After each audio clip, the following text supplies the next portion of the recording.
नमस्कार दोस्तों, आज का ये वीडियो बहुत ही खास इंपॉर्टेंट है आप सभी के लिए। आज के वीडियो का जो टॉपिक है, अब 2025 में अगर आप मकान बेचते हैं, घर बेचते हैं या जमीन बेचने पर नहीं लगेगा कोई भी कैपिटल गेन टैक्स। अगर आपके पास घर है यानी कि हाउस प्रॉपर्टी है, या आपके पास जमीन है, लैंड है, या आपके पास बिल्डिंग है, घर जमीन बिल्डिंग हुई, या आपके पास शॉप है, दुकान है, आपके पास कॉमर्शियल प्रॉपर्टी है, या आपके पास रेसिडेंशियल प्रॉपर्टी है। कॉमर्शियल प्रॉपर्टी हो गई, रेसिडेंशियल प्रॉपर्टी हो गई, या कॉमर्शियल लैंड है, रेसिडेंशियल लैंड है। अगर आपके पास अर्बन एग्रीकल्चर लैंड है, तो इन सभी केसेस में आपको कैपिटल गेन टैक्स सरकार को देना होता है। ये सभी कैपिटल असेट माने जाते हैं और इन पर कैपिटल गेन टैक्स जो है वो लागू किया जाता है। ध्यान रखिएगा, अगर आपके पास रूरल एग्रीकल्चर लैंड है तो उस केस में यहां पर कैपिटल असेट नहीं माना जाता और इस पर कैपिटल गेन टैक्स नहीं लगता। तो रूरल एग्रीकल्चर लैंड को यहां पर एग्जेम्प्ट किया गया। इसके अलावा घर हो गया, मकान हो गई, दुकान हो गई, बिल्डिंग हो गई। अगर लैंड के साथ भी बिल्डिंग है या फ्लैट है, अगर फ्लैट है आपका, तो ये सारे के सारे कैपिटल असेट्स माने जाते हैं। इनके अलावा भी कुछ कैपिटल असेट्स जो है वो यहां पर दिए गए हैं, जैसे कि शेयर्स हो गए, म्यूचुअल फंड में आप निवेश करते हैं, बॉन्ड्स हो जाते हैं, मशीनरी है, मोटर व्हीकल है, गोल्ड है, ज्वेलरी है, पेंटिंग है। ये सारे के सारे कैपिटल असेट्स माने जाते हैं। लेकिन आज के इस वीडियो में हम यहां पर जमीन रिलेटेड, मकान रिलेटेड, दुकान रिलेटेड, अगर आप ये सब बेच रहे हैं तो उस केस में आपको कैपिटल गेन टैक्स लगता है और यह कैपिटल गेन टैक्स आपका हो जाता है एग्जेम्प्ट। यानी इस कैपिटल गेन टैक्स पर आपको कोई टैक्स नहीं देना होता है। किन किन कंडीशन पर, कौन से सिनारियो होते हैं, जिस पर हम आगे बात करेंगे। लेकिन इस बार जो 2025 में अगर आप आईटीआर भरेंगे, यानी फाइनेंशियल ईयर 24-25 की जब आप आईटीआर भरने जाएंगे, तो यहां पर यह आपके लिए इंपॉर्टेंट होता है ये कैपिटल गेन टैक्स कैलकुलेट करना, क्योंकि यहां पर डेट दी गई है 23 जुलाई 2024। अब यह डेट बहुत इंपॉर्टेंट है। अगर इस डेट के बाद अगर आपने सेल किया है तो उस केस में कैलकुलेशन जो है वो अलग होगा long term capital gain tax का। लेकिन इससे पहले अगर आपने सेल किया है तो उस केस में यहां पर लॉन्ग टर्म कैपिटल गेन जो भी आपका निकल कर आएगा वो यहां पर अलग होगा। देख लेते हैं क्या क्या टॉपिक कवर करने वाले हैं। तो जो भी मकान, घर, जमीन, दुकान आप बेचने वाले हैं, क्या ये लॉन्ग टर्म कैपिटल असेट्स है या फिर शॉर्ट टर्म कैपिटल असेट होंगे। इसके अलावा अगर लॉन्ग टर्म कैपिटल असेट है तो उस केस में कितना लॉन्ग टर्म कैपिटल गेन आपको आएगा।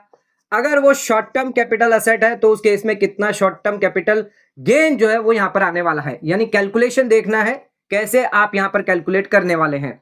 इसी के साथ साथ कंप्यूटेशन देखेंगे और अगर आपको कहीं लॉस होता है शॉर्ट टर्म कैपिटल गेन में या फिर लॉन्ग टर्म कैपिटल गेन में, तो उस केस में क्या आपको करना होगा, कितना बेनिफिट आपको मिलता है इस लॉस में। इसके अलावा जो भी एग्जम्पशन है वो यहां पर आपको कब मिलेगा, लॉन्ग टर्म कैपिटल गेन में। ध्यान रखिएगा, सिर्फ लॉन्ग टर्म कैपिटल गेन में एग्जम्पशन मिलता है, शॉर्ट टर्म कैपिटल गेन में एग्जम्पशन आपको नहीं मिलता है।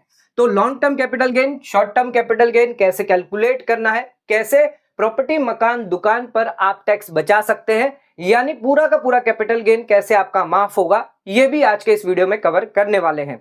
तो आज का वीडियो बहुत ही इंपॉर्टेंट है, तो वीडियो को एंड तक जरूर देखें। चैनल पे नए हैं तो सब्सक्राइब करें और बेल आइकन पर नोटिफिकेशन पे क्लिक करें ताकि आपको आने वाले सभी नोटिफिकेशन रिगार्डिंग हमारे वीडियोस रेगुलरली मिलते रहें।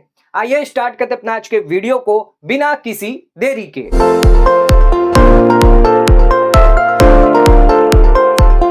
तो दोस्तों आइए स्टार्ट करते अपना आज के वीडियो को और बात करते हैं, अगर आपने घर, मकान, जमीन या फिर दुकान क्यों ना बेची हो, चाहे आपकी रेसिडेंशियल प्रॉपर्टी हो, आपकी कॉमर्शियल प्रॉपर्टी हो, तो उस केस में ध्यान रखिएगा इन सभी को कैपिटल असेट कहा जाता है।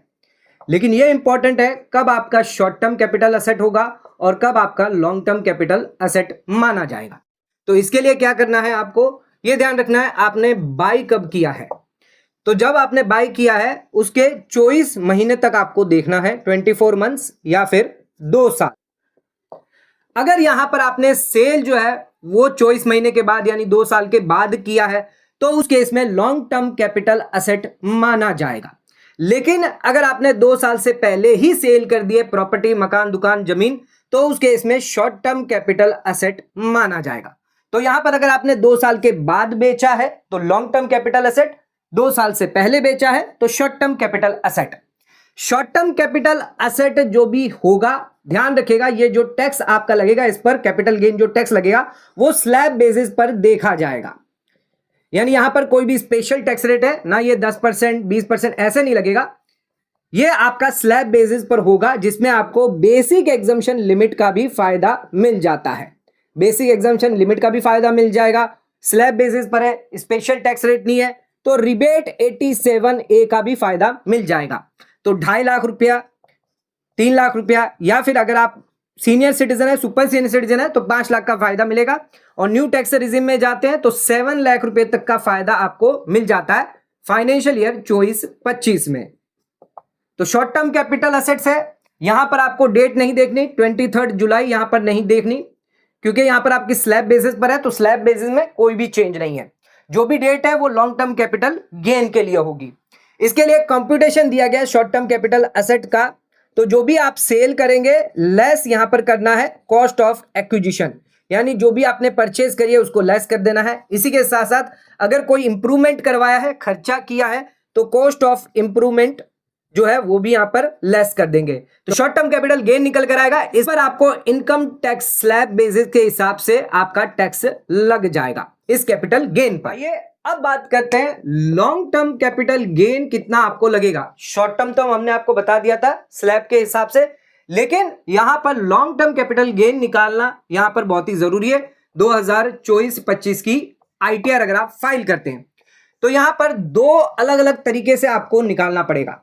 सबसे पहले अगर आपने ट्रांसफर जो है वो किया है बिफोर 23 जुलाई 2024 से पहले, यानी कि अगर आपने 22 जुलाई तक ट्रांसफर किया है तो उस केस में यहां पर आपको long term capital gain property, घर, मकान, जमीन पर आपको 20% टैक्स लगेगा, प्लस इंडेक्सेशन का बेनिफिट यहां पर आपको दिया जाएगा। यानी 23 जुलाई से पहले पहले अगर ट्रांसफर किया है तो इंडेक्सेशन प्लस 20% टैक्स लगेगा लॉन्ग टर्म कैपिटल गेन पे। ध्यान रखिएगा शॉर्ट टर्म कैपिटल गेन है जहां पर स्लैब के हिसाब से टैक्स होता है, लेकिन वहां पर आपको इंडेक्सेशन का बेनिफिट नहीं मिलता। तो इंडेक्सेशन का benefit short term capital gain में नहीं मिलेगा। अब अगर आप ट्रांसफर करते हैं प्रॉपर्टी 23 जुलाई के बाद, ऑन और आफ्टर 23 जुलाई 2024, अगर 23 जुलाई को या फिर उसके बाद अगर आप ट्रांसफर करते हैं तो उस केस में भी 2 सिचुएशन हो सकती है। पहली सिचुएशन के जो भी आप ट्रांसफर कर रहे हैं, बाद में आप ट्रांसफर कर रहे हैं, यानी 23 जुलाई के बाद आप कर रहे हैं, सेल आपने बाद में करी है, लेकिन यहां पर अगर आपने प्रॉपर्टी जो है वो परचेज करी थी बिफोर 23 जुलाई, तो 23 जुलाई से पहले प्रॉपर्टी परचेज करी, यानी जो भी प्रॉपर्टी आपने बेची है, बेची तो आपने 23 जुलाई के बाद है, लेकिन इसको खरीदी कब है, अब ये इंपॉर्टेंट है। 23 जुलाई से पहले अगर आपने परचेज करी है या फिर अगर आपने परचेज करी है ऑन और आफ्टर 23 जुलाई, तो 23 जुलाई के बाद परचेज करी है, तो उस केस में कैसे कैलकुलेशन किया जाएगा। अगर 23 जुलाई के बाद परचेज करी है, सेल भी बाद में है, तो उस केस में नया जो लॉ है वो लागू होता है और 12.5% यहां पर टैक्स लगेगा, प्लस कोई भी इंडेक्सेशन का बेनिफिट यहां पर आपको नहीं दिया जाएगा। तो ध्यान रखिएगा अगर आपने 23 जुलाई के बाद परचेज करी है, सेल भी बाद में करी है, तो उस केस में आपको कोई बेनिफिट नहीं मिलेगा। लेकिन अब बात करते हैं अगर आपने 23 जुलाई से पहले खरीदी है, बेची बाद में है, तो उस केस में रेसिडेंट इंडिविजुअल एचयूएफ है, उनको फायदा मिलेगा। इनके अलावा कोई अदर एसएससी है, उनको बेनिफिट नहीं मिलेगा, जैसे कि एनआरआई हो गया, कंपनी हो गई, फर्म हो गई, एलएलपी हो गया, ट्रस्ट हो गया, एओपी, बीओआई, इन सबको फायदा नहीं मिलेगा। इनको यहां पर सीधा जो है वो टैक्स लगेगा 12.5% विथ नो इंडेक्सेशन के साथ। तो जो अदर एसएससी है उनको 12.5% प्लस नो इंडेक्सेशन के साथ, यानी इंडेक्सेशन का फायदा नहीं मिलेगा। तो इंडिविजुअल एचयूएफ है, इन लोगों के पास 2 ऑप्शन होंगे। तो पहला ऑप्शन होगा, यहां पर 20% आपका टैक्स लगेगा प्लस इंडेक्सेशन का बेनिफिट आपको मिलेगा। दूसरा ऑप्शन है यहां पर 12.5% प्लस नो इंडेक्सेशन का बेनिफिट, तो इंडेक्सेशन का बेनिफिट नहीं मिलेगा। तो इन दोनों में से जो भी लोअर होगा वो आप यहां पर सिलेक्ट कर सकते हैं, यानी जो भी आपके लिए बेनिफिट होगा वो यहां पर सिलेक्ट कर सकते हैं। ये कब कर सकते हैं, आपने प्रॉपर्टी यानी 23 जुलाई से पहले परचेज करी है, प्रॉपर्टी परचेज जो है 23 जुलाई से पहले करी है, पर सेल जो है वो आफ्टर करी है, सेल बाद में करी है, सेल बाद में करिए, परचेज पहले करिए। इंडिविजुअल एचयूएफ रेसिडेंट है तो उसके इसमें 20% प्लस इंडेक्सेशन और 12.5% नो इंडेक्सेशन, इन दोनों में से जो भी लोअर होगा उसमें ही फायदा आपको मिलेगा, यानी आप बेनिफिट ले सकते हैं। बेनिफिशियल है कि अगर जो भी कम होगा आपका कैपिटल गेन वो आप सिलेक्ट कर सकते हैं। कुछ और बातें जान लेते हैं। तो यहां पर लॉन्ग टर्म कैपिटल गेन है, इसका कंप्यूटेशन आपको कैसे करना होगा, तो ध्यान रखिएगा जो भी सेल कंसिडरेशन आपको मिली है लेस यहां पर आपको इंडेक्स कॉस्ट ऑफ एक्विजिशन लेना होगा, यानी जो भी आपने परचेज वैल्यू है प्लस इंडेक्सेशन के साथ, इंडेक्सेशन मतलब इन्फ्लेशन लगाकर, तो यहां पर आपकी कॉस्ट आ जाएगी लेस यहां पर इंडेक्स कॉस्ट ऑफ इंप्रूवमेंट, तो जो भी आपने एक्स्ट्रा इंप्रूवमेंट करवाया है बिल्डिंग में, घर में खर्चा किया है वो आ जाएगा लेस ट्रांसफर ऑफ एक्सपेंस, अगर आपका कोई एक्सपेंस हुआ है ट्रांसफर करने में तो वो भी हम यहां पर डिडक्ट कर देंगे, तो आपका लॉन्ग टर्म कैपिटल गेन यहां पर निकल के आएगा। इसमें आपको बेनिफिट मिल जाता है एग्जम्पशन का, ध्यान रखिएगा शॉर्ट टर्म कैपिटल गेन में नहीं मिलता, लॉन्ग टर्म में मिलता है। सेक्शन 54, 54F और 54EC, ये तीनों सेक्शन में यहां पर बेनिफिट मिल जाता है, जिससे आपका नेट जो है वो यहां पर टैक्सेबल कैपिटल गेन निकल कर आ जाता है, capital long term capital gain निकल के आता है। अब जानते हैं यहां पर आपको बेसिक एग्जम्पशन का लिमिट का भी फायदा मिल जाता है। बेसिक एग्जम्पशन लिमिट जो है, इंडिविजुअल है, एचयूएफ है, तो उस केस में फायदा आप ले सकते हैं। रिबेट का आपको फायदा नहीं मिलेगा, रिबेट 87A का फायदा नहीं मिलेगा। बेसिक एग्जम्पशन लिमिट यानी 2.5 लाख, 3 लाख और 5 लाख का बेनिफिट मिल जाता है। इसी के साथ साथ जो बाकी का जो बैलेंस होगा, अगर अदर कोई इनकम नहीं है, बेसिक एग्जम्पशन का लिमिट ले रहे हैं, उसके बाद अगर आपकी इनकम रह जाती है लॉन्ग टर्म कैपिटल गेन, तो उस केस पे नॉर्मल जो रेट होगी 20% या 12.5%, उस पर टैक्स आपको लगेगा। इसके अलावा आपको डिडक्शन यहां पर अलाउ नहीं किया जाता चैप्टर 6A का, तो लॉन्ग टर्म कैपिटल गेन है, कोई भी डिडक्शन आपको नहीं मिलेगा। अब यहां पर जान लेते हैं कॉस्ट इन्फ्लेशन इंडेक्स है, तो जो भी आपको इंडेक्स यहां पर निकालना है, ये कैसे निकालना है बहुत ही इंपॉर्टेंट है। तो cost inflation index financial year 24-25 के लिए है 363, और बेस ईयर जो होता है वो होता है 2001 और 2002, जो होता है आपका 100। अब ये कॉस्ट इन्फ्लेशन इंडेक्स होता क्या है, यानी आज अगर वैल्यू 100 रुपये है तो उसके इसमें आने वाले समय में 1 साल बाद, 2 साल बाद यहां पर इन्फ्लेशन अगर जोड़ देते हैं तो उस केस में उस वैल्यू की कीमत जो है बढ़ जाती है। आज 100 रुपये है तो हो सकता है 10 साल के बाद वो 200 रुपये हो जाए।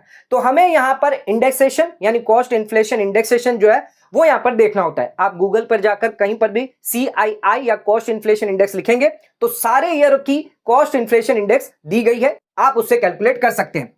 यहां पर एग्जांपल के तौर पर अगर आपने 1 लाख रुपए की जमीन यहां पर खरीदी थी 2001 और 2002 में, जहां पर कॉस्ट इन्फ्लेशन 100 था, और बेच रहे हैं 24-25 में, तो उस केस में आपका कितना यहां पर कॉस्ट इंडेक्सेशन निकल कर आएगा, यानी कॉस्ट ऑफ एक्विजिशन कितनी होगी, प्रॉपर्टी की वैल्यू आज 24-25 में कितनी होगी, ये हमें निकालनी है। तो 1 लाख जो आपने खरीदी थी मल्टीप्लाई बाय आज की डेट का CII निकालना है 363 डिवाइड बाय 100, तो आपकी कुल वैल्यू जो है 3,63,000 की वैल्यू निकल के आती है, यानी 1 लाख में आपने परचेस करी थी और CII यानी इन्फ्लेशन अगर जोड़ देते हैं तो आज की डेट में ये वैल्यू हो जाती है 3,63,000। अब 3,63,000 आपकी सेल वैल्यू में से कम हो जाएगा, नहीं तो आपको 1 लाख में यहां पर अगर इंडेक्सेशन का बेनिफिट नहीं मिलता तो 1 लाख आपका कम होता, अदरवाइज इंडेक्सेशन का बेनिफिट मिल रहा है, इस वजह से 3,63,000 यहां पर कम हो रहा है। अब इसमें सवाल यह आता है कि 2001-2002 से अगर प्रॉपर्टी आपने अक्वायर करी, आपने 2001 से पहले अगर प्रॉपर्टी अक्वायर करी तो उस केस में यहां पर आपके पास ऑप्शन होता है, या तो एक्चुअल कॉस्ट ले लें प्रॉपर्टी की, या फिर फेयर मार्केट वैल्यू जो है वो आप ले लें 2001 की, यानी 1 अप्रैल 2001 की। तो ध्यान रखिएगा अगर आपने प्रॉपर्टी 89-90 में खरीदी है तो उस केस में बेस ईयर तो 100 रहेगा, पर इस 89-90 की प्रॉपर्टी की वैल्यू क्या होगी, यानी जंतरी वैल्यू क्या होगी, तो इसके लिए आप बेस ईयर जो होगा 2001-2002 उसका बेस ईयर ले सकते हैं। आप टैक्स प्लानिंग भी कर सकते हैं।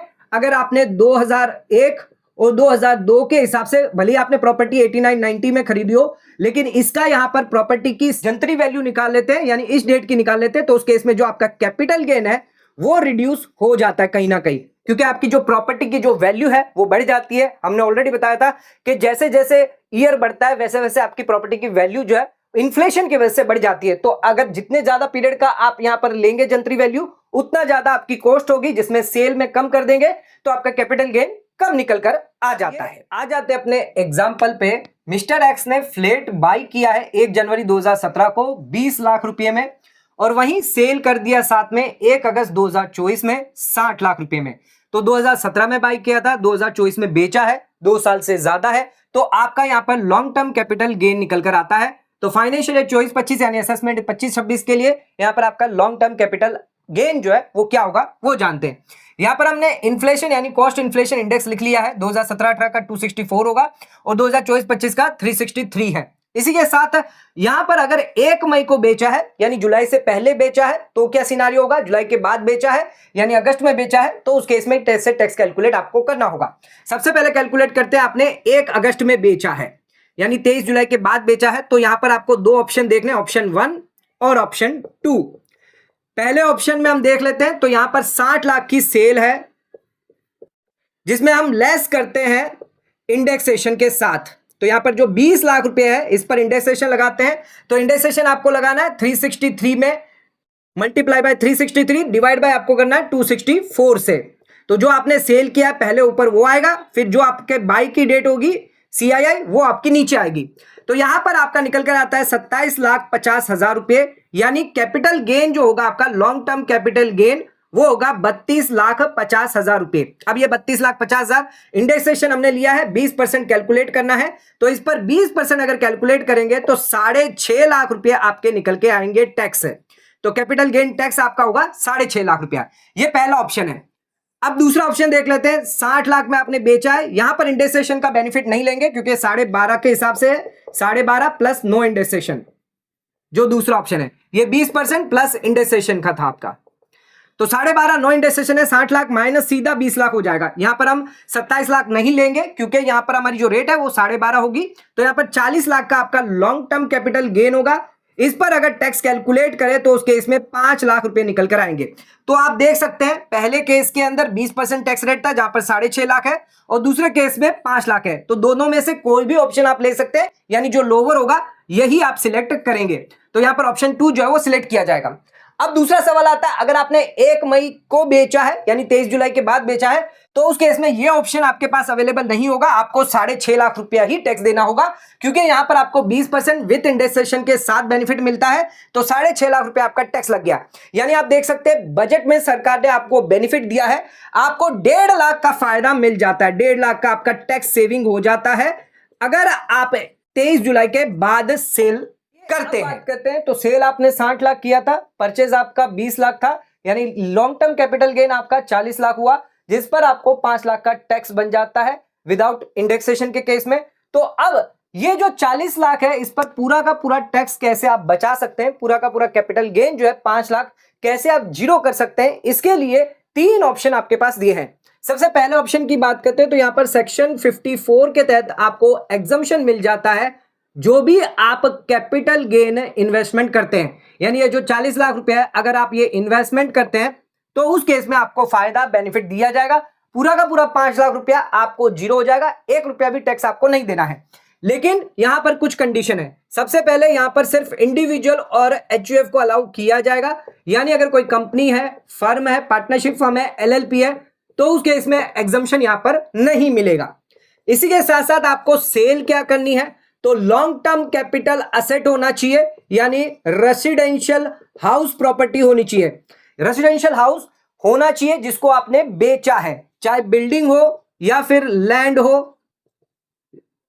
तो बिल्डिंग लैंड जो भी है, यानी लैंड के साथ जुड़ी बिल्डिंग भी अगर है तो भी यहां पर आपने सेल जो है लॉन्ग टर्म कैपिटल असेट यानी रेसिडेंशियल हाउस प्रॉपर्टी बेची है और इसके सामने आपने न्यू असेट बाई करनी होनी चाहिए। तो नई एसेट आपको बाई करनी है, यानी नई रेसिडेंशियल हाउस प्रॉपर्टी जो है वो आपको बाई करनी है, लेकिन सिर्फ इन इंडिया के अंदर। अगर आपने आउटसाइड इंडिया किया तो उस केस में एग्जम्पशन आपको नहीं मिलेगा। तो रेसिडेंशियल प्रॉपर्टी आपको बेचकर रेसिडेंशियल हाउस प्रॉपर्टी खरीदनी है तो मैक्सिमम आप दो यहां पर खरीद सकते हैं, तो दो प्रॉपर्टी आप खरीद सकते हैं। तो घर बेचकर घर खरीदते हैं तो उस केस में आपको एग्जम्पशन मिल जाता है। जो भी कैपिटल गेन आपने इन्वेस्टमेंट किया है 40 लाख रुपया, इसका फायदा मिलेगा। अब यहां पर आपको सवाल आता है कि कब ये घर बाई करना है। नया घर बाई करने के लिए अगर परचेज करते हैं तो जिस दिन डेट ऑफ ट्रांसफर है तो इसके 1 साल पहले भी आप कर सकते हैं, 1 साल के अंदर अंदर कर सकते हैं, और 2 साल के अंदर अंदर आपको करना होगा। 1 साल पहले, 2 साल बाद में, यानी डेट ऑफ ट्रांसफर के 2 साल के अंदर अंदर आपको करना है, और 1 साल बिफोर करना है, यानी बिफोर 1 साल और आफ्टर 2 ईयर। इसके अलावा अगर आप कंस्ट्रक्शन करना चाहते हैं यानी लैंड खरीद के बिल्डिंग बनाना चाहते हैं तो उस केस में 3 ईयर आफ्टर, तो ट्रांसफर डेट ऑफ ट्रांसफर के बाद 3 साल के बाद आप कर सकते हैं। ध्यान रखिएगा, आप एक रेसिडेंशियल हाउस प्रॉपर्टी यहां पर इन्वेस्टमेंट कर सकते हैं जो नई असेट है, इसमें इन्वेस्टमेंट कर सकते हैं। आप 2 में भी कर सकते हैं, 2 रेसिडेंशियल हाउस प्रॉपर्टी कर सकते हैं, लेकिन 2 में करने के लिए ध्यान रखिएगा आपका कैपिटल गेन जो है वो 2 करोड़ रुपए से ज्यादा नहीं होना चाहिए।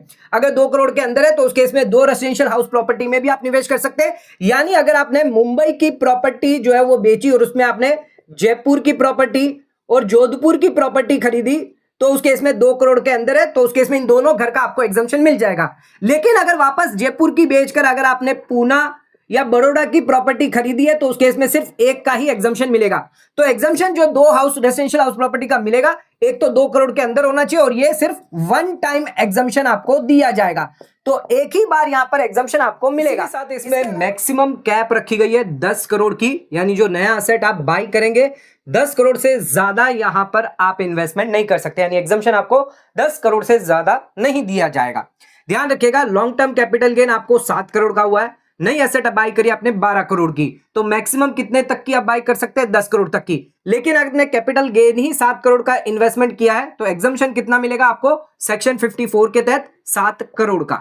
सेकंड एग्जांपल देखते हैं, 12 करोड़ का आपके कैपिटल गेन है, 14 करोड़ का निवेश है, लेकिन सिर्फ 10 करोड़ का ही फायदा आपको यहां पर एग्जम्पशन मिलेगा मैक्सिमम। 11 करोड़ का आपका कैपिटल गेन है जो आपने निवेश किया है, 9 करोड़ का घर है, तो 10 करोड़ का नहीं, यहां पर 9 करोड़ का, क्योंकि आपने कैपिटल असेट्स में ही 9 करोड़ रुपए डाले हैं तो 9 करोड़ का बेनिफिट यहां पर मिलेगा एग्जम्पशन। 15 करोड़ आपने कैपिटल गेन है, असेट आपकी 13 करोड़ की, तो 10 करोड़ का ही यहां पर एग्जम्पशन दिया जाएगा। तो मैक्सिमम कैप आपका 10 करोड़ का होगा। 10 करोड़ से ज्यादा हुआ, 12 करोड़ आपका कैपिटल गेन है, 10 करोड़ का आपको फायदा मिलेगा, यानी 2 करोड़ पर आपको 12.5% टैक्स देना होगा। इसके अलावा अगर आपने घर जो है वो खरीदा नहीं है तो उस केस में आपको कैपिटल गेन अकाउंट स्कीम में जो है पैसा जमा कर सकते हैं, वहां पर भी 10 करोड़ की लिमिट है, 10 करोड़ से ज्यादा पैसा जमा नहीं कर सकते।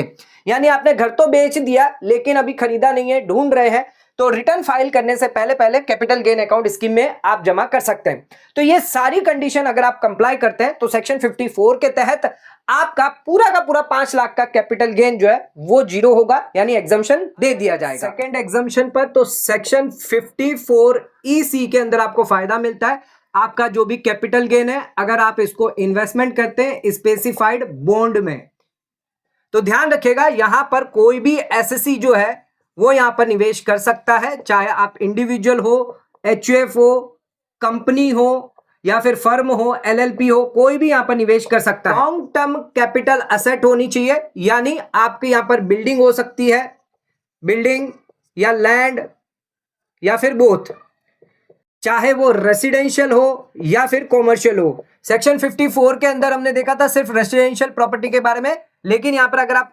कॉमर्शियल भी बेचते हैं यानी दुकान भी बेचते हैं, शॉप भी बेचते हैं, तो भी यहां पर आप एग्जम्पशन ले सकते हैं। ये आपको सेल करना है, यानी लैंड, बिल्डिंग, ये आप सेल करते हैं लॉन्ग टर्म कैपिटल एसेट, और इन्वेस्टमेंट जो है वो आपको करना है लॉन्ग टर्म स्पेसिफाइड बॉन्ड में। लॉन्ग टर्म स्पेसिफाइड जो बॉन्ड होते हैं उसमें आपको करना है, असेट या जो बॉन्ड है उसमें करेंगे, जैसे कि एनएचआई का, national highway authority of India, rural electric corporation या फिर इंडियन रेलवे फाइनेंस कॉर्पोरेशन या फिर पावर फाइनेंस कॉर्पोरेशन। इन 4 बॉन्ड के अंदर आप निवेश कर सकते हैं। 5 साल का यहां पर लॉक इन पीरियड रहता है जिसमें आप इन बॉन्ड से बाहर नहीं निकल सकते, और निवेश जो है वो आपको विद इन 6 मंथ के अंदर अंदर करना है। तो विद इन 6 मंथ के अंदर जब से आपने ट्रांसफर किया है 6 महीने के अंदर अंदर आप करेंगे। इस बॉन्ड में आपको रेट जो है वो 5.5 से 6% मिलती है। मैक्सिमम इसमें आप 50 लाख रुपए तक का ही फायदा ले सकते हैं, यानी मैक्सिमम एग्जम्पशन आपको 50 लाख का मिलेगा। 54 ईसी में, बाकी आप बैलेंस जो कैपिटल गेन है वो 54 या 54F में आप इन्वेस्टमेंट कर सकते हैं। इसी के साथ साथ यहां पर आपको कैपिटल गेन अकाउंट स्कीम के अंदर पैसा जमा करने की जरूरत नहीं है। आप चाहें तो आपका कैपिटल गेन जो है वो सेविंग अकाउंट में भी जमा कर सकते हैं, लेकिन 6 महीने का ही यहां पर टाइम पीरियड दिया है, तो 6 महीने के अंदर अंदर आपको इस बॉन्ड में निवेश कर लेना है। अगर आप सरकार द्वारा, सेंट्रल गवर्नमेंट द्वारा जारी करी गई इन 4 बॉन्ड के अंदर निवेश करते हैं विद इन 6 मंथ के अंदर, तो 50 लाख रुपए तक का कैपिटल गेन जो है वो आपको छूट मिल जाता है। यानी 40 लाख रुपया, तो 40 लाख रुपए तक आप पूरा यहां पर निवेश करेंगे तो 5 लाख रुपया पूरा जो टैक्स है वो आपका माफ हो जाता है। थर्ड एग्जम्पशन पे, तो सेक्शन 54F में आपको एग्जम्पशन मिलता है अगर आप इन्वेस्टमेंट करते हैं रेसिडेंशियल हाउस प्रॉपर्टी में। तो यहां पर इंडिविजुअल और एचयूएफ को बेनिफिट मिलेगा, जो भी कंपनी है, पार्टनरशिप फर्म है या फिर एलएलपी है, इनको फायदा नहीं मिलेगा। यहां पर आपको लॉन्ग टर्म कैपिटल असेट जो है वो यहां पर देना है, एक्सेप्ट आपका रेसिडेंशियल हाउस प्रॉपर्टी यहां पर आपको सेल नहीं करनी, यानी जो आप सेल कर रहे हैं वो यहां पर शायद आप शेयर्स हो गया, म्यूचुअल फंड हो गया, गोल्ड हो गया, ज्वेलरी हो गई, या इसके अलावा अगर आपने कॉमर्शियल प्रॉपर्टी बेची है, लैंड बेचा है, प्लॉट बेचा है, तो ये सब चलेगा, लेकिन रेसिडेंशियल हाउस नहीं होना चाहिए। आपने जो बेचा वो रेसिडेंशियल हाउस नहीं होना चाहिए। अगर आप 54 की बात करें या 54 ईसी की बात करें तो वहां पर रेसिडेंशियल हाउस या कॉमर्शियल हाउस यहां पर 54 ईसी में चलेगा, लेकिन यहां पर रेसिडेंशियल हाउस नहीं होना चाहिए। और बाई जो आपने किया है वो एक रेसिडेंशियल हाउस प्रॉपर्टी का बेनिफिट आपको मिलेगा, सिर्फ एक ही का यहां पर दिया जाएगा। यहां पर टाइम लिमिट भी ध्यान रखिएगा, जो आपको परचेज करनी है 1 साल पहले बिफोर 1 ईयर और 2 year after, date of transfer के 1 साल पहले और 2 साल बाद में। कंस्ट्रक्शन की बात करें तो 3 साल आफ्टर। तो ये आप कर सकते हैं, और एक ही हाउस प्रॉपर्टी आपकी होनी चाहिए ऑल टाइम। एक से ज्यादा होगी तब आपको एग्जम्पशन नहीं मिलेगा, चाहे डेट ऑफ ट्रांसफर हो या ट्रांसफर के बाद 2 साल या 3 साल, कभी भी एक ही हाउस प्रॉपर्टी आपकी होनी चाहिए, एक से ज्यादा नहीं होनी चाहिए। यहां पर जो पैसा आपको इन्वेस्टमेंट करना है वो कैपिटल गेन नहीं करना है, यानी ये जो 40 लाख है वो नहीं करना, आपको 60 लाख रुपए करने हैं। जो सेल प्रोसीड होगा वो आपको इन्वेस्टमेंट करना है। सेक्शन 54 ईसी में आपको कैपिटल गेन यानी 40 लाख रुपया इन्वेस्टमेंट करना होता था, लेकिन 54F में आपको सेल प्रोसीड यानी 60 लाख रुपया आपको निवेश करना है, और यहां पर मैक्सिमम कैप जो है वो 10 करोड़ की रखी गई है। तो यहां पर कैपिटल गेन कैसे निकालेंगे, आइए ये भी जान लेते हैं। कैसे कैलकुलेट करेंगे 10 करोड़ की जो कैप है, कैसे देखेंगे। तो यहां पर जितना भी आपका कैपिटल गेन होगा मल्टीप्लाई बाय जितना भी आपने अमाउंट इन्वेस्टमेंट किया है डिवाइड बाय सेल प्रोसीड। अगर जितना भी प्रोसीड और सेल प्रोसीड दोनों सेम हुआ, यानी जितना भी नए असेट में आपने पैसा डाला है और सेल प्रोसीड दोनों सेम है, तो उस केस में आपको 100% कैपिटल एग्जम्पशन मिल जाता है। लेकिन अगर आपने न्यू असेट परचेज कम किया है सेल प्रोसीड से, तो उस केस में यहां पर फॉर्मूला लग जाता है। और 10 करोड़ की यहां पर कैप है, यानी जो भी आप इन्वेस्टमेंट करेंगे मैक्सिमम 10 करोड़ तक आप नई एसेट्स में इन्वेस्टमेंट कर सकते हैं। एग्जाम्पल के तौर पर अगर आपने 15 करोड़ रुपए की सेल प्रोसीड है, यानी बेचा आपने 15 करोड़ में, कैपिटल गेन 7.5 करोड़ का हुआ है, और नई एसेट आपने 12 करोड़ की परचेज करी है, तो मैक्सिमम नई एसेट कितना आप ले सकते हैं, 10 करोड़ तक क्लेम ले सकते हैं। तो यहां पर 12 का नहीं 10 का क्लेम मिलेगा। अब 7.5 करोड़ आपका लॉन्ग टर्म कैपिटल गेन है, अमाउंट इन्वेस्टमेंट आपका 10 करोड़ होगा ना कि 12 करोड़, तो 10 करोड़ ऊपर होगा, और सेल प्रोसीड 15 करोड़ है तो 15 करोड़ नीचे, तो यहां पर 5 करोड़ का एग्जम्पशन आपको मिलेगा। तो 7.5 का नहीं 5 करोड़ का एग्जम्पशन आपको मिल जाएगा। 16 करोड़ की सेल प्रोसीड है, 12 करोड़ का यहां पर कैपिटल गेन है, तो 12 करोड़ का कैपिटल गेन हो गया। न्यू असेट 8 करोड़ की है, 10 करोड़ के अंदर है, तो नई असेट जो है 8 crore divide by cell proceed 16 crore, तो यहां पर आपको 6 करोड़ का जो है कैपिटल गेन एग्जम्पशन दिया जाएगा। 10 करोड़ आपकी सेल प्रोसीड है, 6 करोड़ आपका कैपिटल गेन 6 करोड़ है, 10 करोड़ के आपकी नई एसेट्स हो गई, और 10 करोड़ का ही आपका सेल प्रोसीड है, तो उस केस में 100% एग्जम्पशन मिल जाता है। तो इस हिसाब से जो है वो आपको कैलकुलेशन करना होगा। अब बात करते हैं, अगर जो भी मकान दुकान जमीन आपने बेची है और लॉस अगर आपको हो जाता है, तो उस केस में उसके लिए क्या प्रोविजन दिया गया है। अगर शॉर्ट टर्म लॉस है तो उस केस में जिस साल लॉस हुआ है तो किसी भी कैपिटल गेन के सामने सेट ऑफ किया जा सकता है, चाहे शॉर्ट टर्म हो लॉन्ग टर्म हो, तो सेट ऑफ आप कर सकते हैं। लेकिन कैरी फॉरवर्ड की बात करें, यानी जिस साल आपका लॉस हुआ है उस साल आपको यहां पर सेट नहीं हो पाया है, सेट ऑफ नहीं कर पाए हैं, तो उस केस में अगले 8 साल तक उसके लिए आप लॉस को सेट ऑफ कर सकते हैं। तो आप किसी भी कैपिटल गेन में यानी शॉर्ट टर्म लॉन्ग टर्म किसी भी कैपिटल गेन में जो कैरी फॉरवर्ड आप करेंगे वहां पर आप सेट ऑफ कर सकते हैं। तो कैरी फॉरवर्ड भी आप कर सकते हैं, सेट ऑफ भी कर सकते हैं, सिर्फ कैपिटल गेन की इनकम पे आपको अलाउ किया जाएगा। यानी कोई भी कैपिटल गेन की इनकम होगी उसमें आप सेट ऑफ कैरी फॉरवर्ड कर पाएंगे। लॉन्ग टर्म की बात करें तो सेट ऑफ आप किसी भी कैपिटल गेन की इनकम पे कर सकते हैं, लेकिन कैरी फॉरवर्ड 8 साल तक आप कर सकते हैं, लेकिन सिर्फ लॉन्ग टर्म कैपिटल गेन की इनकम के सामने ही आपको 8 साल के लिए कैरी फॉरवर्ड किया जाएगा। लॉन्ग टर्म के केस में अगर आपका लॉन्ग टर्म कैपिटल लॉस है तो उस केस में जो कैरी फॉरवर्ड होगा तो सिर्फ लॉन्ग टर्म कैपिटल गेन के सामने ही एडजस्ट होगा, ना कि शॉर्ट टर्म कैपिटल गेन के सामने। शॉर्ट टर्म कैपिटल गेन है तो ये दोनों ही केस में, चाहे शॉर्ट टर्म कैपिटल गेन हो या लॉन्ग टर्म कैपिटल गेन हो, दोनों के सामने एडजस्ट हो जाएगा। ध्यान रखिएगा कैरी फॉरवर्ड करना है तो उस केस में मैंडेटरी आईटीआर फाइल करना जरूरी है। तो दोस्तों कैपिटल गेन जो है वो आपको घर मकान दुकान बेचने पर लगता है, एग्जम्पशन भी मिलता है, जिसके लिए भी हमने आपको कंडीशन बता दी। तो आज का वीडियो अगर आपको पसंद आया तो वीडियो को लाइक से सब्सक्राइब करना ना भूलें, वीडियो को ज्यादा से ज्यादा शेयर करें ताकि और लोगों को इसकी नॉलेज पहुंच सके। आज का वीडियो खत्म करते हैं, धन्यवाद।